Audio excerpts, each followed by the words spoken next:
Hey guys, Ronnie here with the AoT Chronicles. Chaz is in the bathroom, so I'm just recording this real quick.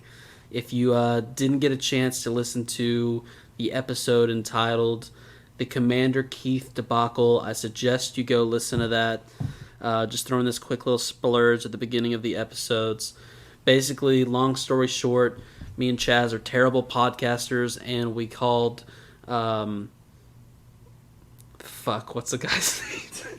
And so anyway, I totally remember the guy's name. It's Kits Wellman / Kits Warrior, as we like to call him. It's actually Warner. I don't know how to say it. Anyway, if that's going to make you mad, you might not want to listen to this podcast because we definitely mistake the two. Starting at episode 10, we'll get better. But anyway, thanks for listening. Send feedback to thepodcastchronicles at gmail.com. Peace.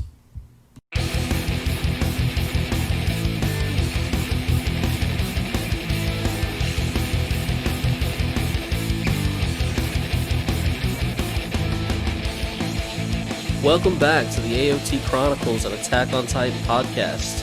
I'm one of your hosts, Ronnie. And I'm Chaz. Chaz, today we're back. We got Season 1, Episode 7. Okay. It's the tiniest of blades, Attack on Trost, Part 3. What'd you think of this episode? This is an amazing episode, especially the ending and Yeah. how it goes out. We got a good stretch here of just good episodes back to back to back, or great episodes, I'll even say, because I'm not sure there's been a bad episode yet. I would call them all good, but especially these last three feel like really good ones. And it's definitely probably the best episode since the last episode. Let me think. That last episode was that one, and then I would say this is definitely the best episode since last episode. Glad you agree. Let's get right into it. You know, sometimes before the theme song hits, they do the recaps of what we've seen before. And in this one, they mention in it that the retreat to get back inside the next wall took 2 hours, and none of the citizens were eaten except for soldiers. So I thought that was interesting that even though we lost soldiers, the ultimate goal was a success. Yeah, and it would have been quicker, too, if we didn't have Krusty Guy in the way. Yeah, that guy was just a little bump on the road, but thank God Mikasa came, saved the day, and no harm, no foul. So we dive into what looks like kind of a bunker. We got our boy Keith. And he's talking with some soldiers. I guess this is kind of what we come to know as the gas supply room. I think we can say that. Yeah. And some of these soldiers are trying to stand up to him and say, we've got to protect this room from Titans. Titans can't get in here, or, everything outside this wall is a bust. We can't resupply anyone with gas. And Keith, first of all, his face looks skinnier in this than it ever has before. He looks malnutritioned. He almost is so malnutritioned that he doesn't look like he's as sleepy as normal. You're right. It's because his whole thing before was his eyes were caving inside the base of his skull. Well, now I think his entire face is caving in, so making the eyes, not look like they're so deep in there. But he's anxious. He wants to get inside the inner gate, and he's threatening all these people with treason, and he's telling them that he's going to cut them down if they don't, let him do what he's trying to do. Yeah, he turns it from 0 to 100 real quick. And listen, I might be a Keith apologist. We all know around the AoT Chronicles how Ronnie feels about Keith. But I'm going to say it. It's right here in the episode. He says it himself. He's just following protocol.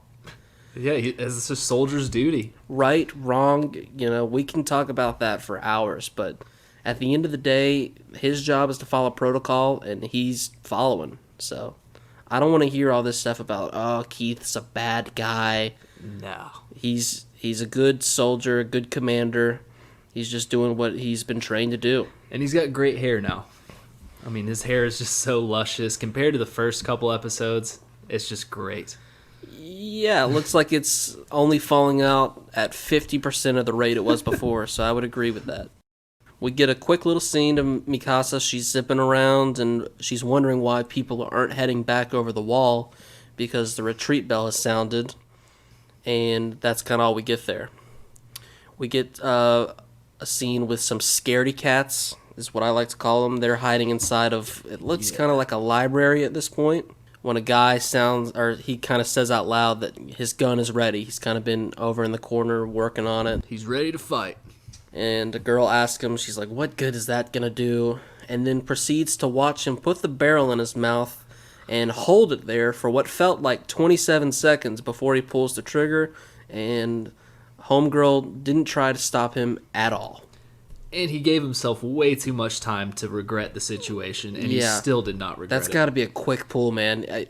I mean, in hindsight, I guess it was really only 2-3 seconds, but all I'm saying, Chaz, is if you ever go through a dark stage, if you go to put a gun in your mouth, I'm going to be on that shit. I'm not going to sit back and be like, oh, wow, what's he going to do from here? Where is this going? It was almost like she wanted to see it. It was pretty terrifying.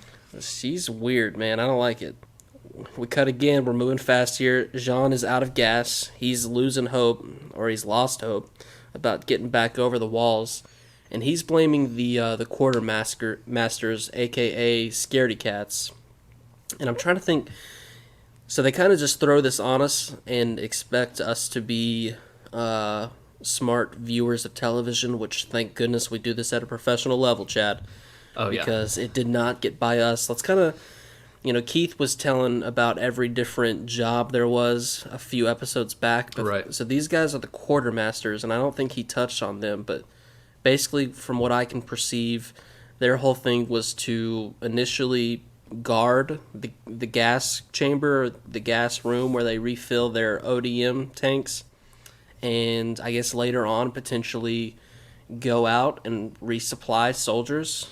Yeah, so I don't know if it's almost like they're more for in a crisis situation. Okay. So I believe that is what they do, and they pretty much did not have the balls whatsoever to take the supplies back out. Right. It kind of seems to be the consensus of our whole group here that, everyone's kind of mad at them because they're thinking, what the fuck? We did what we were supposed to do. Where are they? We're running out of gas. Connie, though, he hasn't lost hope yet. He's trying to hype up Jean, telling him that they've got to at least try and take out the Titans. We can't just sit here.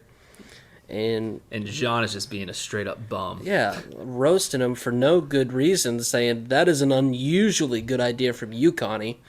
And if I'm Connie, I'm like, bro, jeez. I would almost hit him in that situation. John's looking around. He's wondering what they can even do with their current group because he tells us most of the senior soldiers were wiped out and they don't have anyone to lead at this point. Yeah, it's just all recruits now. It's just all young, I guess, rookies at this point. And Connie's still standing there, but Jean's kind of talking to himself. He's like, man, this life sucks. Had I known, I should have told her. And if I'm Connie first, I'm going, okay, are you talking to me?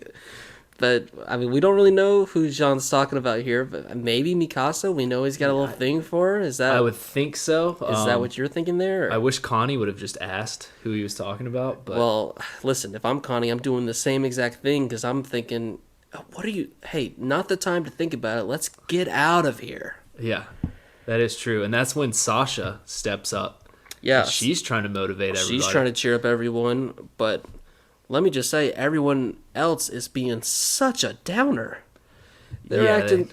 I understand Armin in this situation. Everyone else, you didn't see your whole squad get wiped out. Man the fuck up. Did they just think they were going to go kill all the Titans, not have any casualties, and things were going to go well? I mean, everyone is being such a lazy bum, including Armin, who hasn't blinked in, I think, 45 minutes. I think he's just been staring at the same spot. Yeah, he hasn't blinked in so long, he's starting to look like Keith. His mind is racing. I feel for him, I do. This is kind of, this exact staring at blank space was what got him in this situation. So he might want to mix things up a little bit. It's just my opinion. He's not learning from his mistakes. So we got Ani, Reiner, Marco, and Bert. They're all kind of standing together thinking of, what we're going to do. Reiner says that he thinks we should wait until we have everybody. So I'm guessing we got some more groups scattered around, and he's thinking they're all going to rendezvous and be stronger in numbers. Marco is on team. Which to me is just like, oh, that's another excuse of not wanting to fight right now. Yeah. Like not having the balls, pretty much. Yeah. Marco, he's full on the bandwagon of Team Downer. He does say kind of a cool quote. He says, "It's not that I wasn't ready to give my life, but what is it that I'm dying for?" Which, Oof. I mean, true. Cruel What is world. it? Mikasa, she comes out of nowhere, and she's asking about how many people survived. JK, she's just asking where her beloved Eren is. She doesn't care about anyone else. She's got tunnel vision She's right just now. like, oh, I'm so glad you guys are okay. Hey, has anyone seen Eren? I hate to ask Annie, but have you seen Eren? Has anyone seen that one squad? I think they had Thomas, Eren. They definitely had Eren. Now that I think about it, has anyone seen that group? Anyway, they're kind of like, hey, ask Armin over there. She's like, Armin who? Yeah, she's like, wait. And she looks over and she goes, oh, that little blonde-headed coconut boy that has been my shadow for the past 4 or 5 years. She walks up to him, asks Armin if he's seen Eren, and he's having, obviously, some serious survivor guilt. You know, in his head, he's thinking, it's my fault. How am I supposed to face her? But he kind of looks up. He's, screaming all the names. I won't go through them here because, well, they're dead. And he says that his group carried out their mission and put up a heroic fight, but I'm going to have to disagree with that. I don't know about you, too. Chad. I'm also going to have to put in my 2 cents here. I remember Thomas saying they were going to tally up how many Titans they killed. Yeah, and I know we were keeping track of that. Can we grab the whiteboard from over there in the corner? Could you read out that final tally we came up with? I'm looking at it here. I don't see anything on the board, Ronnie. Well, check the back. Check that. There's got to be something there. Check the back. Okay, a 0. I see a big 0. What is... Wow. Okay. So 0. So I wouldn't exactly say they... maybe they followed orders. I wouldn't say they carried out the mission. And if by heroic fight he means being eaten out of the air, swatted like a fly, and... Well, not even a fly. Like more like one of those slow little bugs that doesn't... Flies are hard to get. This was more like one of those slow bugs that lands on your arm and you just get it one hit and it's gone. And then there was that other one that just got grabbed by the cable and swung against a wall or something crazy like that. So, once again, feel bad for Armin, but I'm going to have to go against him here. Finally, he admits to Mikasa that Eren gave his life for him. And Mikasa, surprisingly... She takes that news like a real bro. Yeah. She kind of helps Armin stands back up. It might seem like the reality of the situation isn't quite sinking into her yet. And then that's when you think, wow, she's taking this so well. We're about to hear a motivational speech right here. She's like, wow, she might lead this team. And lucky for you and the podcast listeners, I've got the speech here. And if you thought Keith was a good leader, how is this for a pregame pep talk? Here we go. She says, I am strong. Stronger than all of you. Much stronger, actually. I can scatter those Titans, even if I have to do it myself. You guys are cowards and wusses. Without any fighting skills, I feel sorry for you. Stay here and twiddle your thumbs. Watch me do this. Gosh, Keith has just taught them so well, and I absolutely love that speech. Keith is like a couple buildings away, and there's just a tear rolling down his cheek. He's like, you tell him, Mikasa. That's exactly what I would have said. He's like, I especially like the part where you called them cowards and wusses, as if those aren't the same thing. Done flawlessly. You could have thrown in a piece of shit there, but nonetheless, it was great. For some reason, I don't know why, everyone's kind of fighting her on this. They're going, why are you saying that? We're out here, we're trying to help, we just don't know what to do. And, one person speaks up and says, you can't beat all those Titans. She says, kind of one of the quotes from Eren last episode, which does happen. It is one of my favorite quotes of the series thus far. And she says, if I can't, I die, But if I win, I live. I can't win unless I fight. It's a great philosophy to live by. She zooms off. Jean, he says, that was a pretty lame pep talk. And then somehow he finagles that into blaming this entire situation on Aaron.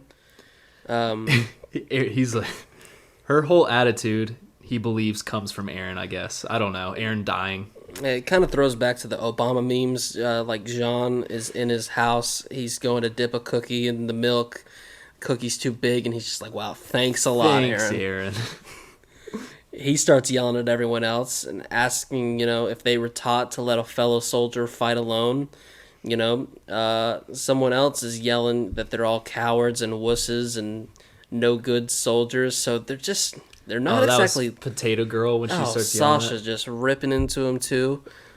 It's a weird team dynamic we have going on here, and I don't know if Jean just has such a hard on for Mikasa that's the only reason he followed. Yeah, but I mean, it was pretty cool seeing Jean actually stand up and decide to not be a in the bitch. end, I think everyone was so struck by what Mikasa was saying that they all kind of froze, and Jean's kind of the one that gets him on the saddle and gets him moving again.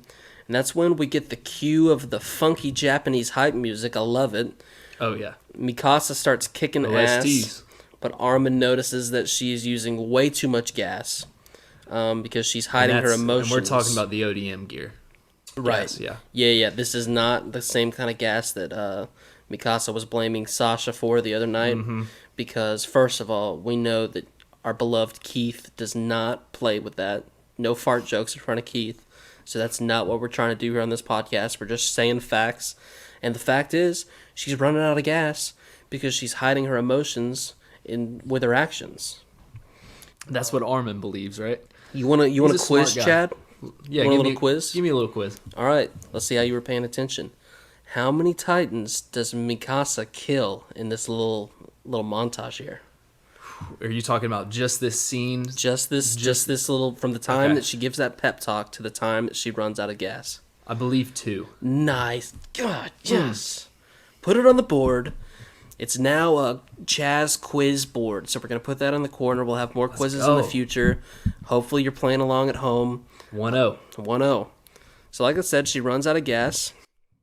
Mikasa, she's sitting there with broken blades and is wondering why she must go through this pain again. And just to speak on that, she took a tough fall. Yeah, didn't even, just kind of sat there. Wasn't even thinking of that. That's not even the pain she's talking about. She's talking about the pain of losing people. And we go into the calling cards. I gotta say, these calling cards were a little bit more confusing than they usually are. I get what they're trying to go for, but something about the wording or the translation is just a little bit weird. But it's about the 3D maneuvering device structures, also known as the ODMs. It tells us the steel wire that they shoot out is stored in kind of the main section, and 2 axles rotate independently. Now, I'm not exactly sure what they mean by the axles. Yeah, I'm not really an engineer or anything, so I don't know what's going on. I know what an axle is, just not exactly sure how it plays into the ODMs. If you know, send us an email, thepodcastchronicles@gmail.com. And then the second slide... And comment on YouTube if you're listening right now. Give us a comment, yeah. Second slide says something about how it's controlled with a black box. What? Don't know what that means, but... we do get this little thing where it says repairs/improvements are highly classified. So, that's kind of strange that they throw that in there. Yeah, it almost seems like they don't want just anyone building these things, and it's almost like a select few are building these things and know how exactly the insides of the function works. So, like you said, kind of interesting there. We cut over to Jean, he sees some bloke named Tom. This guy ran out of gas. He's on the bottom of the street. He's getting chomped, while another guy who's trying to save him, he gets snatched out of the air. He's just getting squeezed out of the death grip. And Jean pulls a straight-up R-alert right here. Well, he just stares at it. To be fair, there's this other girl getting her arms pulled apart. Our whole squad, basically, if you know their name, they're sitting on this roof just watching this happen. That is true. That was a little unfair of me to call Jean R-Alert because everyone was watching Yeah, this. we're kind of following John, so I see where you're coming from. But yeah, I mean, Reiner's there, Sasha's there, Connie's there. We're all just watching. I mean, good work, guys. Way to Great work. Way to put that training to action. And this is when we go back to Mikasa. A Titan with a big old belly comes up to her. And at this point, she's kind of accepting defeat. But it's right then that she closes her eyes and she's thinking about a good life. And she's thinking about what a good life she had, which, I mean... I don't know what life I don't know she's thinking of. Don't know if she's trying to talk herself into it or what, but something makes her change her mind right at the last second, and she slices and dices off the fingers of the Titan that came up to her right at the last moment. That ultra instinct right there. But, I mean, this only buys her a little time because this Titan keeps on coming, and she's narrowly escaping death, time and time again. And she's just trying to figure out why she couldn't let herself accept death. And I love how she mentions, too, again, that how cruel the world is. And that's like a repeating theme, right. I feel like, for almost all characters so far that we've seen. And I'll mention it, she doesn't really say anything about it, but it's at this point in time another Titan kind of approaches from the opposite side. You just kind of see that in the background, and then we flash back, and it's kind of the flashback from last episode where Eren is telling her to fight, and she realizes that he's the reason that she's not able to accept death. Shocker. Yeah. But we do get like a cool little quote. She says, "I'm sorry, Eren. I won't give up anymore. I won't give up ever again. Because if I die, I won't be able to think about you anymore. That's why I have to win no matter what." Where can I find a girl like this, Ronnie? Listen, if you find where you can find these girls, let me know where to find them. Probably onlyfans.com. Is there like a website that I could check out? OnlyFans, if you've got a good if you're willing to make a $500 investment and then another $1,500 investment after that, you might be able to find yourself a girl like this. Oh, I'm willing. So, hey, maybe we quit this entire podcast, sell off the microphones, and we just start looking for love. Me and you, buddy. Well, they were $1,000 each, so we could. I mean, really, seriously though. Hey, Mikasa, do you remember your parents? Remember those people you spent 9 years of your life with before they got brutally murdered, and you've known this other guy for 5-6 years? Anyway, you don't have to deal with the big old belly Titan, Mikasa. That's the good news, because a Titan with pointy ears and the sexiest 8-pack you've ever seen in your life knocks the jaw out of this Titan with the big old belly. I like to think this Titan was literally just doing crunches the whole time. Yeah. Everyone's fighting, and he's just on the sidelines doing He's crunches. late to the scene. He's got, but also everyone knows you don't build abs in the gym. You build them in the kitchen, which is why he's not taking these treats like Mikasa, because he's on a very strict diet. But yeah, he's been doing planks. And if you're like me, when I first saw this episode, it's at this point you might be thinking, what? Yeah, this was a real game changer here. So old 12-pack proceeds to stomp on big old Belly's head for, I don't know, maybe 47 times. I wasn't counting. We won't make that one a quiz because he just does it nonstop. He looks a little angry, Ronnie. He's a little mad. Armin, in all this chaos, finds Mikasa and he dives down and grabs her. And with a graceful landing, too, when he picks her up. Yeah, it was a nice move by Armin. He seemed more put together than we've seen him thus far. It was Mikasa's speech, dude. Keith taught her well. It's going on from her to R-Alert now. Chiseled 16-pack Titan is about 15 meters and is approached by another one that someone says is the same size. And Chiseled Boy throws... Yeah, what did they say, like a 14-meter class? Yeah, I think someone says these were 15 meters. 15 meters? And someone throws he throws such a mean left hook that it straight up decapitates this Titan's head, and then that head proceeds to soar another 200 yards away. A few football fields away. Holy crap. And then, as if that wasn't enough, he hangs back a little bit to stomp on the nape of its neck, where we've previously learned, this is the money spot, because that head's just coming back if he doesn't stomp on this nape. Yeah, this Titan knows what he's doing, which is pretty badass. By the way, top 10 weird word, I'm going with nape. Yep. Just write that down somewhere. So the fact that he does this, it doesn't go unnoticed by our boy Armin, because he picks up also that the fact that this Titan, he's not paying them any mind. Which me and you, we know, like I said before, abs are built in the kitchen. Armin, I guess, hasn't noticed the 14-pack this Titan is rocking. So he's just thinking it's kind of weird that... Yeah, I mean, this Titan almost stomped Mikasa. He was so focused on the other Titan. Yeah. So he doesn't care whatsoever about the humans. So we've got Armin, Mikasa, and Connie. They're on top of the roof. And Armin, starts to swap his gas with Mikasa because, I mean, he's becoming more self-aware. He's knowing that she's going to put this to way more use than he is. But right before he lets them go off, he grabs one last blade and says, he wants to keep this thing because... The half-broken blade. Right? He wants to keep this because he doesn't want to be eaten alive. Yeah, it's going to get the Well, job. buddy, that's a half-broken blade, and you suck. So you aren't protecting anything with that. Well, I think, Chad, I think we know what he wants to use that blade for. I think he knows he's not a fighter. Oh. He's thinking of some other scenarios. So you think Armin's got the guts for that? Oh. I didn't say I think he's got the guts for it. I think that's his plan. Whether or not he successfully does that plan, I don't know. That's true. He hasn't successfully done any plans so far, so he would probably somehow fuck that one up too.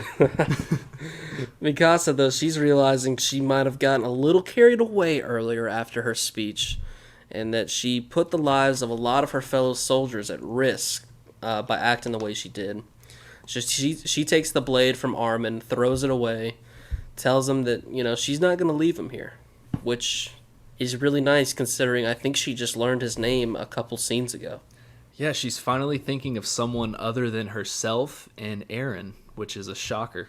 So we get one last little flashback as Mikasa expresses a little excitement as she's thinking about the Titan killing another Titan, because before this that's been completely unheard of. No one said anything about this. We don't know anything about this. So it's almost like the gears in her head are turning like, hey, we might be able to use this.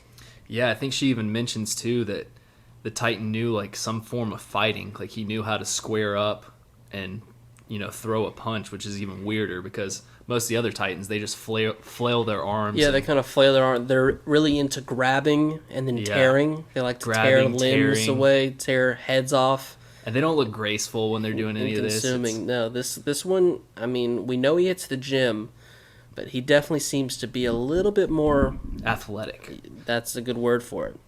Which brings me to my Titan of the week, and it's got to be the one with an 18-pack of cum gutters. I love the 20-pack, dude. The guy's rocking it, and that mean left hook. Oh, Tyson. That was Tyson-like. Yep, so we're going to have to see where we go with this guy from here.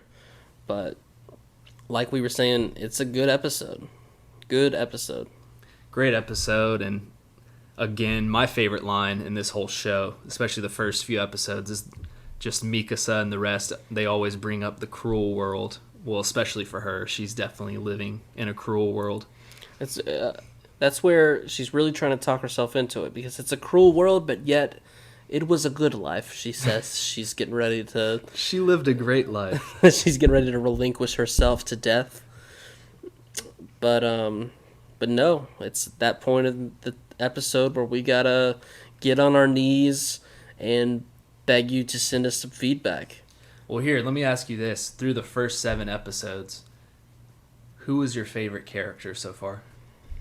So, through the first 5 episodes... the first few episodes, who my favorite character is? Yes, we're on episode 7 right now, so who is your favorite? It's a little guy I like to call Keith. Keith? Wow, I would have never guessed that. I know. How about you? Where are you going? I've got to go Keith, but if I'm not going Keith, I'm definitely going with best girl Mikasa. Yeah, I would also go Mikasa there. And then, how about this? I'll just give you my top 5 because I've come strapped and ready. Okay. I'm going Keith 1, Mikasa 2. Oh, and then I'll jump around to keep things interesting. Number 5, Jean. Jean, okay. Number 4, that's where I'm going to put Aaron because he's still just a little sassball, and I want to see him put some of his words into action. And then 3, kind of maybe a sleeper pick. I really like Reiner. Reiner? You like Reiner? Yeah. I like his kind of backstory when he was talking about how the Titans came and surprised him in the middle of the night. I liked how he was a stand-up guy and took the backpack from Armin when they were training in the forest. I'd like to see him do some more stuff here. Slay a few Titans. It looks like he's kind of got the Arlert in him. Yeah, he's kind of playing it safe. We'll see what he can do in the future. I'd have to agree with that. I'd probably say 4 and 5. I want to throw in Annie because I still liked Annie a lot when she full mounted Aaron and turned him on a little bit. She's badass. I like the strong female characters. Yeah, dude, of course. And then, of course, Keith, number 1 pick. Chad, watch this transition. This is going to be really well done. Send us your top 5 characters thus far at thepodcastchronicles at gmail.com. Did I nail it? You nailed it, dude. Also, comment, YouTube. Comment your top 5. Yeah, this is how... Tell us how bad our top 5 is. This is how willing I am to just let you guys have your way with us. When you post videos on YouTube, which I've been doing this professionally now for 2 weeks, so they give you an option to, kind of monitor comments, or you can just allow anything. And I just allow anything. You allow anything. That's why our comments have been flooded, dude. You guys can say so many horrible things there, and I think it just stays there. I'm not taking it down. You know what we won't accept, though, Ronnie? Spoilers. Okay? Okay, yep. Not accepting spoilers or mean things that are directed to people that are not named Ronnie, Chaz, or Chad. Correct. Or Chads, whatever you want to call them. Because those guys suck. But send us the feedback, thepodcastchronicles at gmail.com. Send us a Twitter. Chaz is over there working the Twitter. And by working it, I mean the recording of this podcast, we don't have a profile picture. We haven't followed anyone, and no one is following us. But Podcast Chronic, hit us up. Be the first follower. Hit us up. Twitter. Thanks again for listening. Chaz, you got anything else for the people? I'm good, man. I'm Chad, and I'm out. See you guys.